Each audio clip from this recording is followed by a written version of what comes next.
Atletico Madrid suffering probably a defeat, but of course tactically the game was superb, and that's one of the games probably Oscar the Brazilian did say he will be watching because it was really interestingly, the game was Simeone and Jurgen Klopp.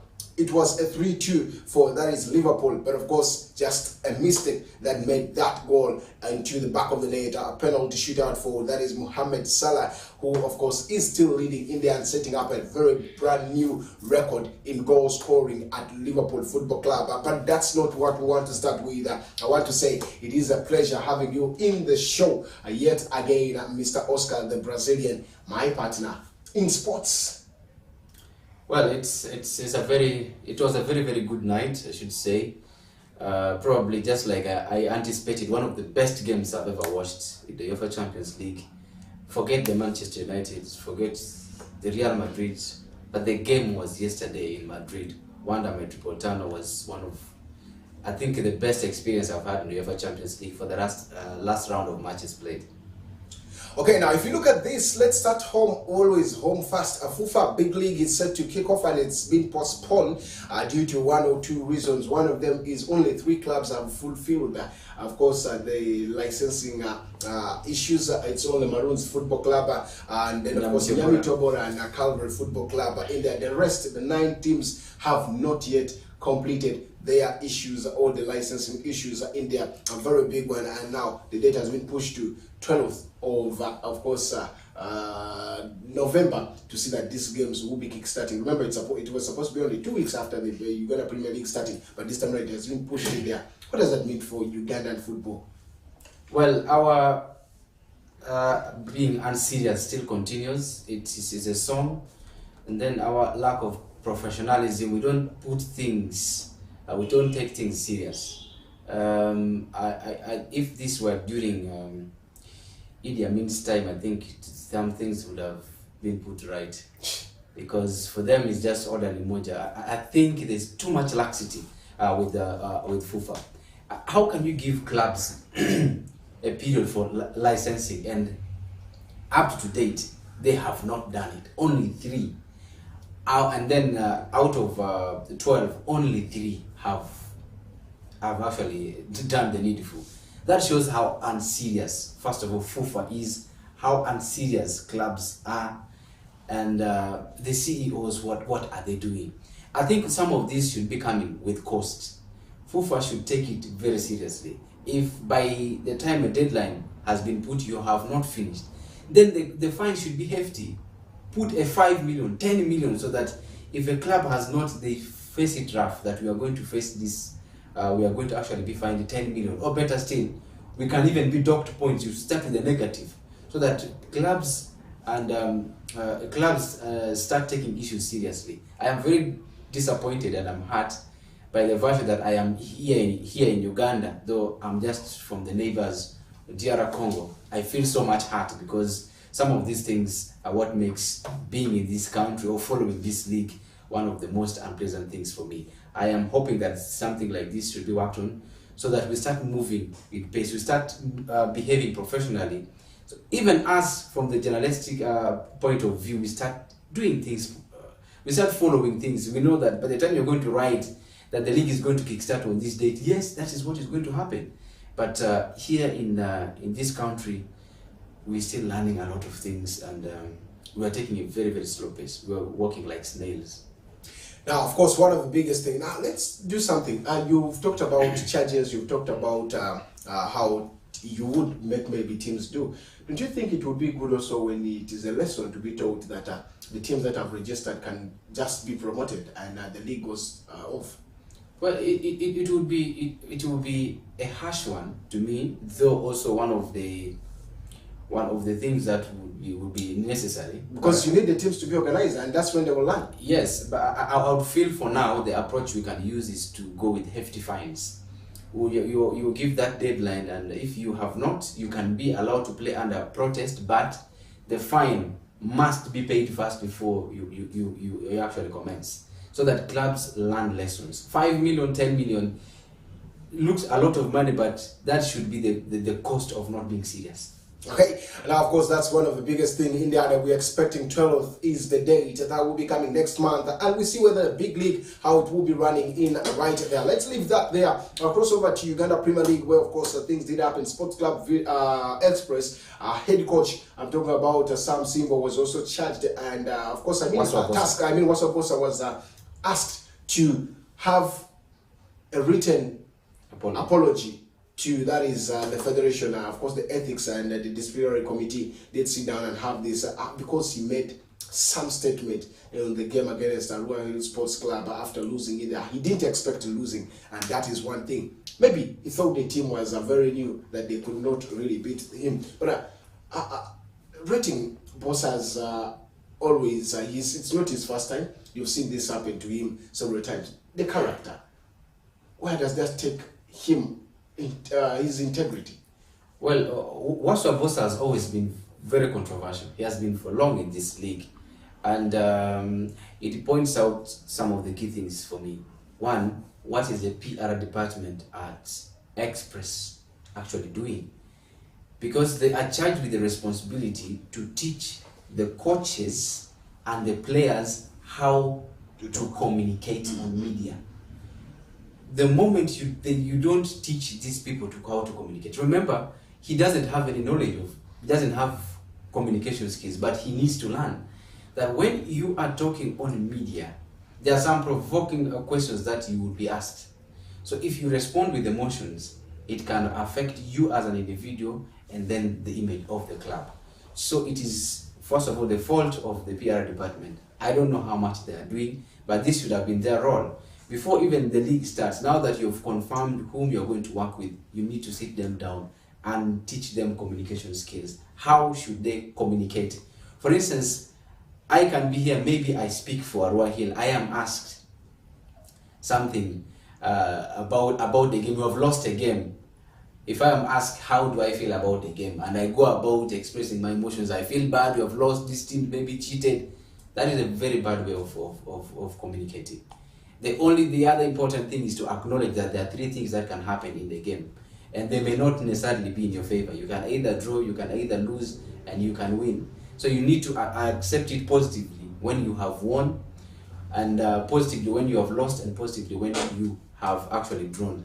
These are factors in the game you can't run away from. So I think the PR department is at fault to teaching Waswa Bosa, or better still, they would actually take charge that in the event like that, the spokesperson should have actually been interviewed instead of the head coach. So if he had actually noticed that there might be something, there's something that we call conflict-sensitive journalism, and that's exactly what Express found themselves in, allowing Waswa Bosa to talk with emotions. Once you notice there's an emotion, you need to take charge. So I think that's putting that aside. And on the other side, I feel that Waswa Bosa's character also plays out in this. There are some moments you do your part, but again, the character of a person you can't remove. Like we've all seen with Jose Mourinho, who will come publicly and criticize a player, even his own player, which can demoralize a player, and it is not a good thing. But all in all, I feel that Waswa Bosa did not do a good thing. That wasn't good to me at all. The club should have come to actually write a statement, and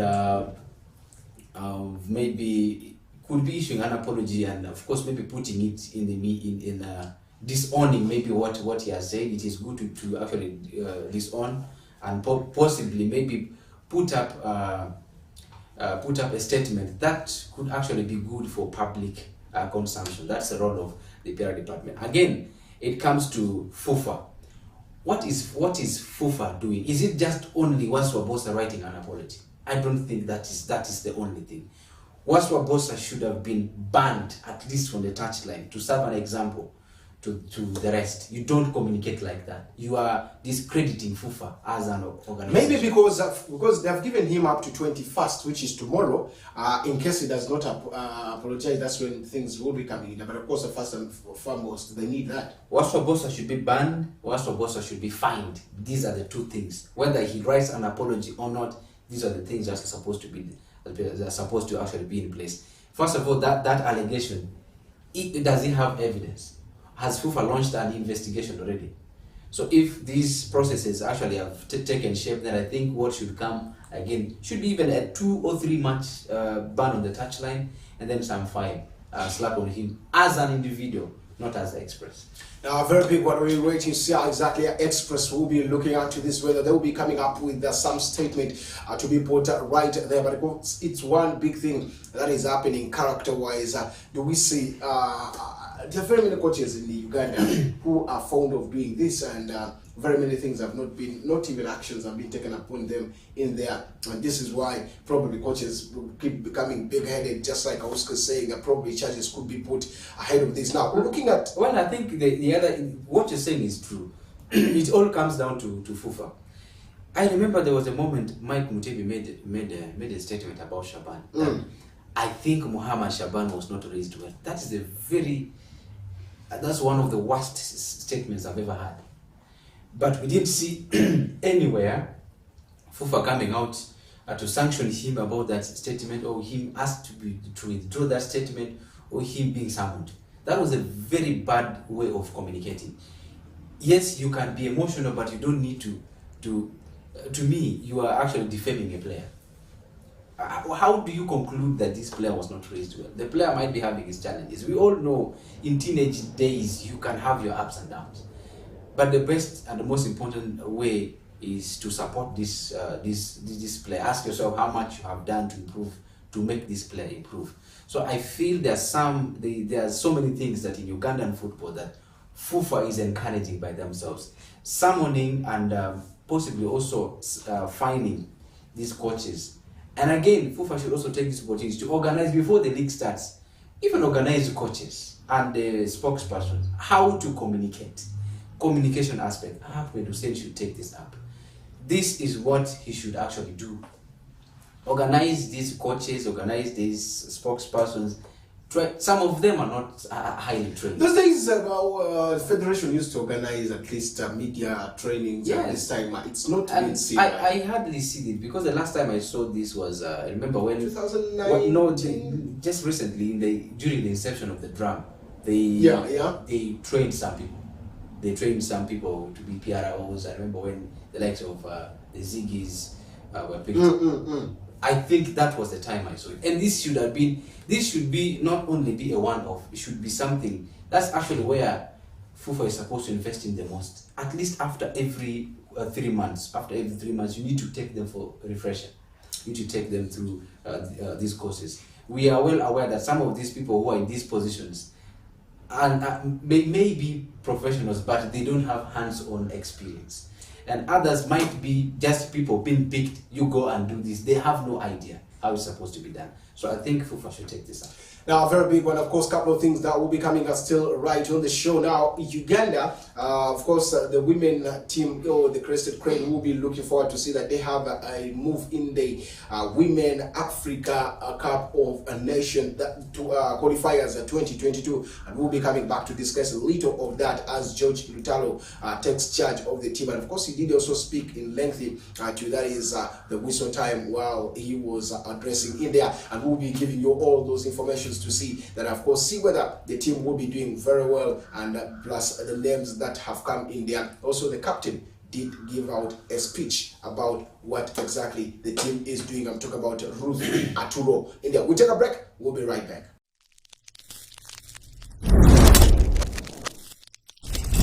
West Nile TV, lighting up the region.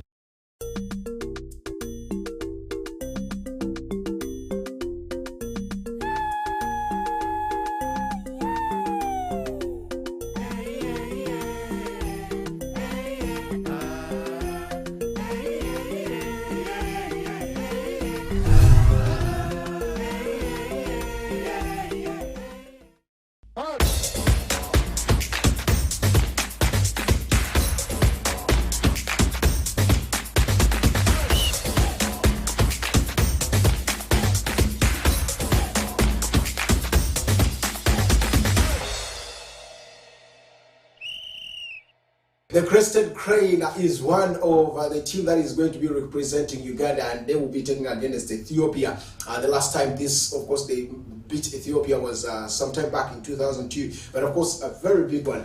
George Lutalo gave out his speech yesterday when he was in the press briefing, trying to say that the team is very ready and they know Ethiopia and style of play. Remember, it has not always been a very easy one for the Crescent Cranes against the Ethiopian team. And today, they have the game at 4 p.m. and that's where you'll be seeing the goalkeeper and the captain, I'm talking about Ruth Aturo, did also say they are very ready and they call for support. This game will be at St. Mary's Stadium, Chitende, and that's where the game will be. Do we see any win for Uganda, or you're seeing because the recent games have been okay, but this time around it is a qualifier game that is coming in up next? Well, Ugandans always have, when they're playing at home, they've always put up that zeal. They've always, because of the presence of the 12th player, I think things have always been working out well. I'm yet to be convinced by George Lutalo how far he can actually take the Crested Cranes, and much more would be how the game he has at hand would actually fare up. I'll be personally interested in trying to follow up some of the things. I always like to not to judge and to conclude that a coach is good or coaches, but till when I watch his training drills, his style of play, maybe the type of players he has summoned, and how those players are faring in, how do they understand what the coach is instructing. Unless I do, that's when I think I have a picture that the Crest team is being built for the future. Time and again, we have always had this issue. Do we have a transition? Because you keep seeing the same faces. Do we have a transition plan that we are going to be promoting these ones from this level to the other level? That's continuity is what actually helps a lot. So I after this game is what we can actually say a lot about George Lutalo. And again, the other thing that still awaits him is his return to Onduparaka. I want to see him return to Onduparaka, and so that I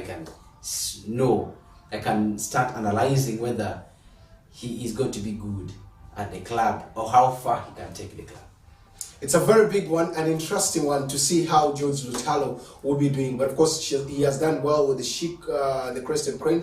And Nalu Kenge, the man is not into, the lady who has always been a goal scorer, may not be into the team because the captainship has been awarded yet to Ruth, of course, Aturo, who is the assistant in there. That's one of the biggest things. Let's go away from there now. Uganda Cranes head coach and talk about Milton Cedrovic Mitchell is one name who, of course, did have a lot of allegations that came through in there about, of course, sexual assault that he came through. Of course, it's one thing everyone is doubting whether it's true or not, but of course, it has already come up on media. Where, of course, yesterday he attended a court session, and Federation of Uganda Football Association did also come out saying that they permitted him to go and attend to a private matter in South Africa, where he went in there, and he will be they will be receiving him back very soon to see that he takes over the club, the country duties with the Cranes. So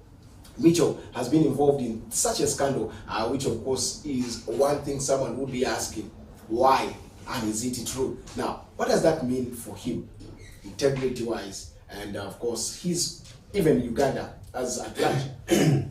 Well, that is a bad publicity for Mitchell, and a bad publicity for FUFA, and a bad publicity for Uganda. It's not FUFA's making. It is not Uganda's making, but it comes to the individual. We all have our nature. Yeah, sometimes nature calls, but you are supposed to act with absolute integrity, protecting your image. The first publicity for yourself is your conduct, and how you relate, how you take good control of what you want or what your body is pushing you to do. But still, I don't know whether this is going to actually involve him going to the actual prison, or we are going to see in modern times where you see the likes of Cristiano Ronaldo being sentenced to prison for tax evasion. Sentenced for 3 days, 3 years? If it's going to be something like that. But in some I don't know whether it's going to also be released on bail. The whole aspect is a different one. We can have that subject discussed at length. But most importantly, I think it's an eye-opener that whatever that you do, whatever that you actually engage in, it has consequences. So you need to behave maturely, and you need to conduct yourself well, especially when something that involves very sensitive issues such as the one Micho has involved himself in. But that's sometimes maybe just a talk, because it's just a talk that he made, and the person who, the complainant just took this very serious. Don't you think this is something that has not happened according to the case? Well, according to the law, I so much love talking about the law, but there's what we call verbal assault. You see, I can be here with you. I am saying bad things that hurt you and affect you psychologically. So in law, that is verbal assault. I can here be talking about your parent, talking about, in fact, your other life, and then you are trying to point out some things that are not appropriate. That, according to the law, is verbal assault. Is an assault. Is an offense, by the way. People don't know that by the time you come and start degrading someone's personality, is an assault on that person. So it is something that is taken serious. Just like the law that prohibits public smoking. People think the law, it doesn't work, that it is not there.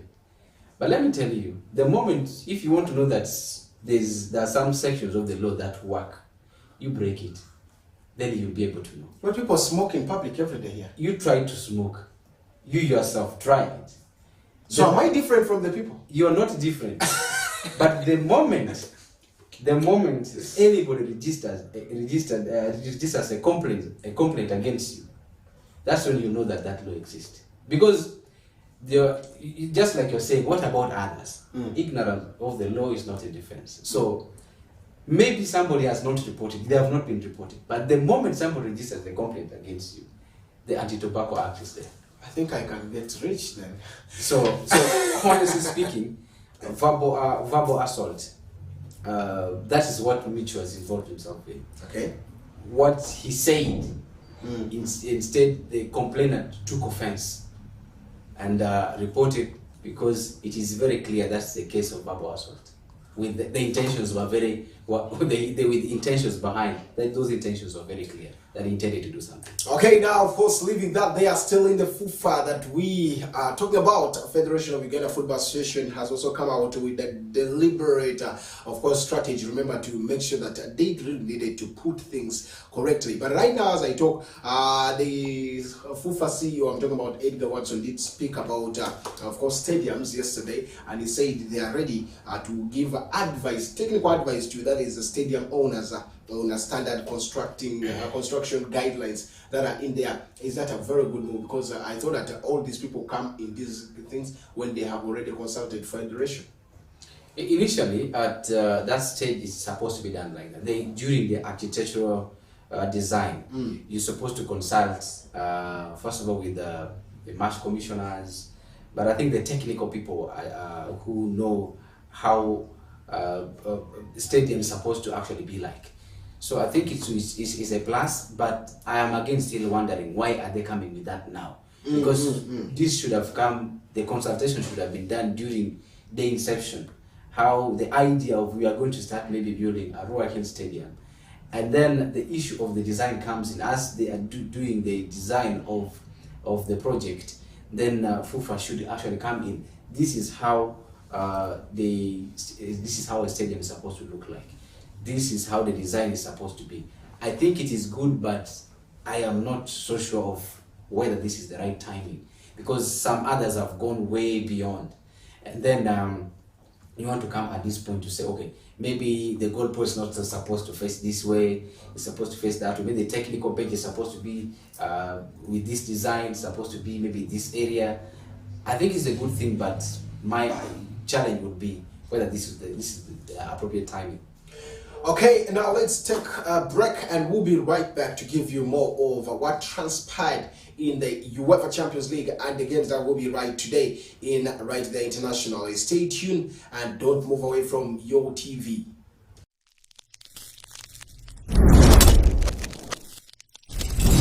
West Nile TV, lighting up the region.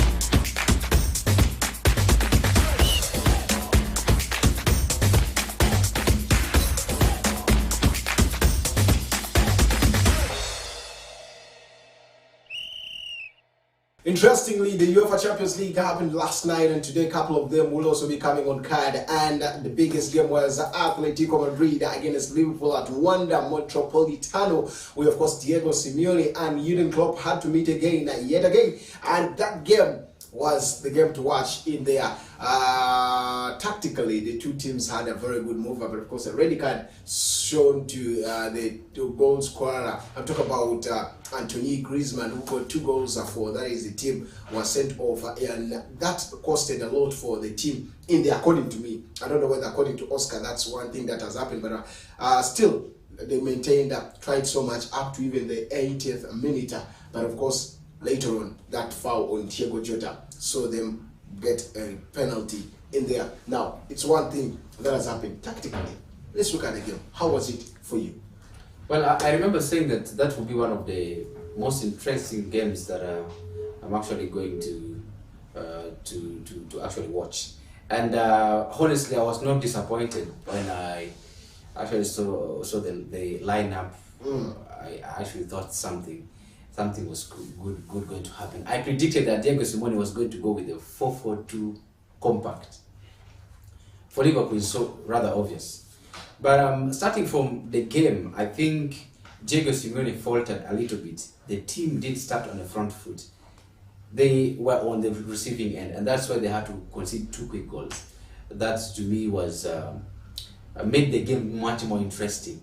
I was very eager to see how Diego Simeone was going to respond. In his response, he nearly killed Liverpool.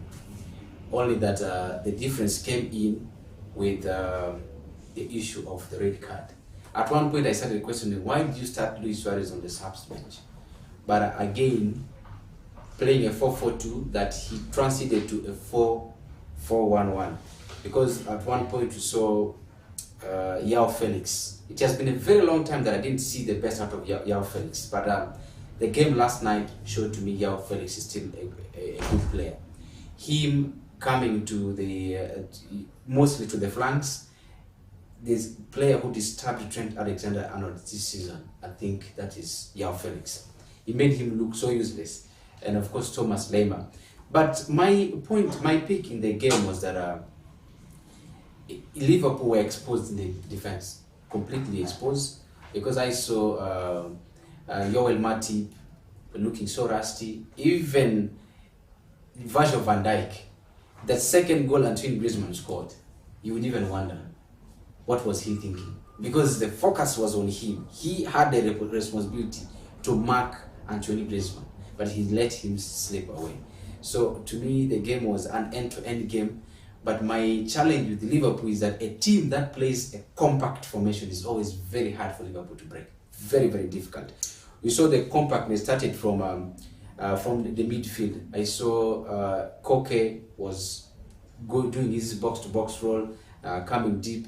De Paul was actually also dropping deep. They're making the midfield no serious passing options. That's why Liverpool was blocked the opportunity to have so much movement, direct movement in the center. You couldn't imagine that Sadio Mane would be withdrawn from the game. Why he was withdrawn was because he was rendered ineffective. You couldn't imagine that Roberto Firmino was nowhere in the game. That was not by mistake. I think they partnered very, very well. The partnership at the back there, Kondogbia did extremely very, very well. So I think, in my opinion, Liverpool, he will always struggle when Liverpool and Manchester City will always struggle when they're playing against a team that plays compact. But a team like Chelsea can beat Atletico Madrid because it's very simple. When you are building up a play from the back, that's what I didn't see from Liverpool yesterday. When you notice that the team is playing compact, the best and most important thing to do is to play in a back three. Not that you're going to play in the back three, but when you're building play from the back, I expected Henderson to drop in between Joel Matip and Virgil van Dijk to form a back three. The reason is very simple, so that you have Antoine Griezmann and João Felix to keep pressing. Now, once they are pressing, it becomes a 3 against 2. So you'll be forced that at least when the 2 strikers are pressing the 3 defenders, there will always be a numerical advantage. There will be 1 man left free. That's where now you have the transition, that you carry the ball forward, and then the fullbacks all move up, and then you create an extra man to actually pass the ball in for you. That's what I didn't see, and that is where Diego Simeone mastered very, very well. To know that he's a very good coach, they didn't concede many goals, even after they went a man down. If it were not because of the penalty, the series was going to be tied at a 2-2. So the game was a very interesting game tactically. I wish I had more time, but an end-to-end game. I want to see and I want to watch how this tactics is going to be replicated at Anfield when the return leg comes. Let's talk about individuals. Antonio Griezmann from Barcelona back to Wanda Metropolitano is back on his form. Could we see the best of him this season? Yeah, Antonio Griezmann has always been a very good player. Of course, he's come back to a team where most of the teammates he has played with them. He has played with Koke in that team. He played with Yannick Carrasco before Yannick Carrasco went to the Chinese league.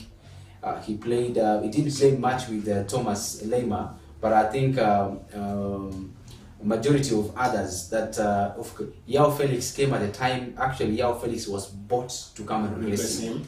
So the chemistry is working in a way that he understood that even as they went, the team was playing in not flat 4-4-2. They always play 4-4-2 compact. So his other major thing was just to know how to position himself. And he has always been put as a target man. He's very good with the ball, he's very good without the ball, and that's what makes a very good striker.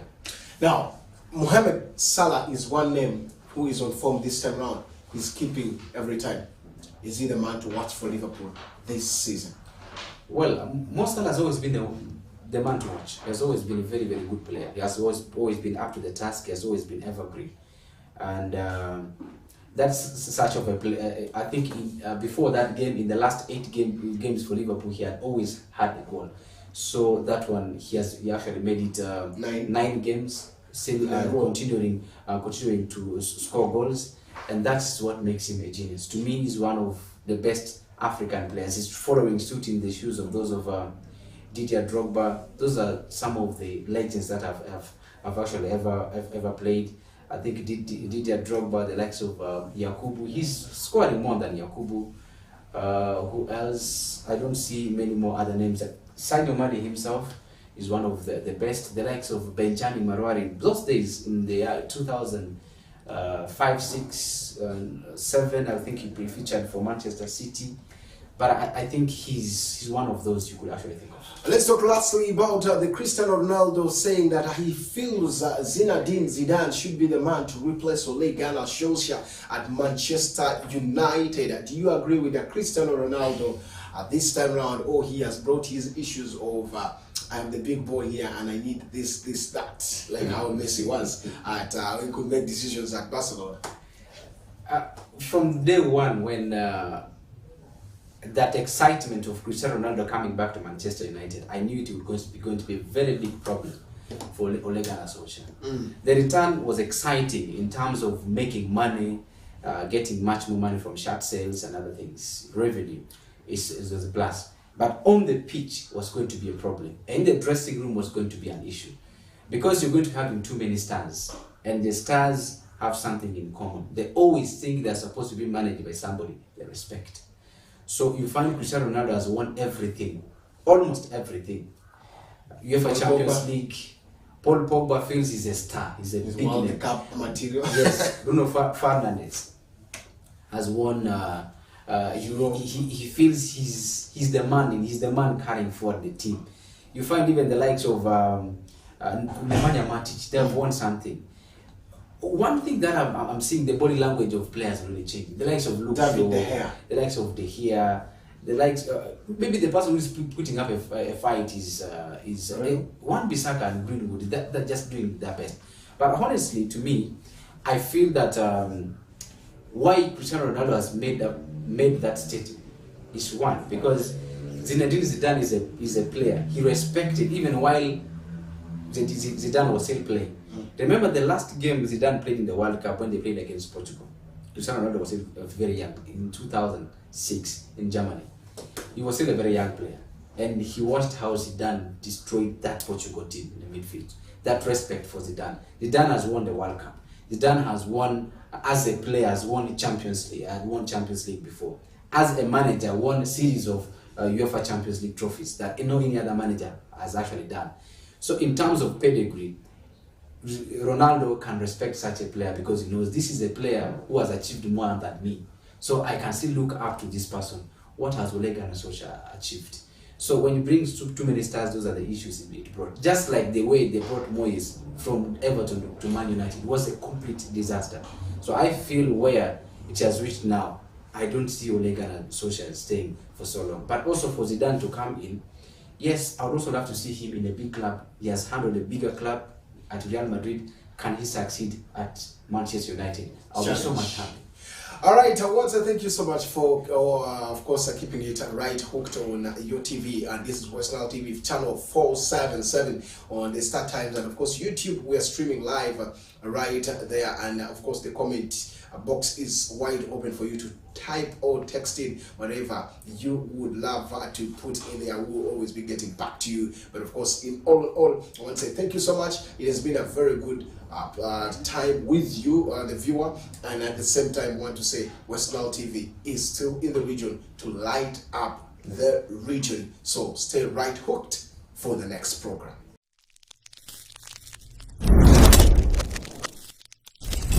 West Nile TV, lighting up the region.